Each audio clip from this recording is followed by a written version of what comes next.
بسم اللہ الرحمن الرحیم۔ السلام علیکم ورحمۃ اللہ وبرکاتہ۔ آسمان عربی کے چمکتے دمکتے اور درخشندہ ستاروں اور ماہتابوں،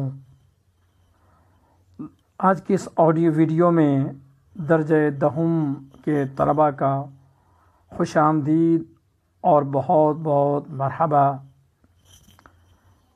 بچوں، جیسا کہ ہم نے جملے کے بارے میں پچھلے ویڈیو میں پڑھا تھا کہ جملہ کسے کہتے ہیں، تو آپ یہ بات یاد رکھیے کہ جملے کی تضمین میں، جملے کی ترکیب میں کم سے کم دو بامعنی الفاظ ہوتے ہیں۔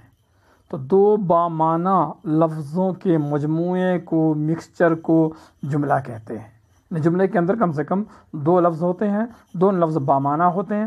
وہی بامعنی جنہیں ہم آپ کلمہ کے نام سے یاد کرتے ہیں کہ کلمہ آپ نے پڑھا ہوا، کلمہ کی تعریف وغیرہ۔ تو کم سے کم دو بامعنی لفظ یعنی کلمے کا ہونا جملے کے اندر ضروری ہے، تبھی جملہ بنتا ہے۔ تو بامعنی لفظ کون کون سے ہیں؟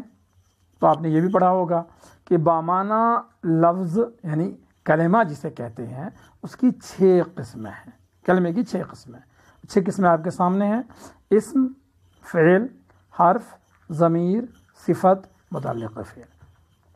تو ہم بات یہ کریں گے، جانیں گے یہاں یہ کہ جو 6 قسمیں ہیں کلمہ کی، تو جملے کی ترکیب میں ان 6 قسموں کو استعمال کرنے کے بجائے آپ مختصر طور پہ یوں سمجھ لیجئے کہ اسم سے ہی ضمیر اور صفت یہ دونوں نکلے ہیں، تو یہ اسم کا حصہ ہے۔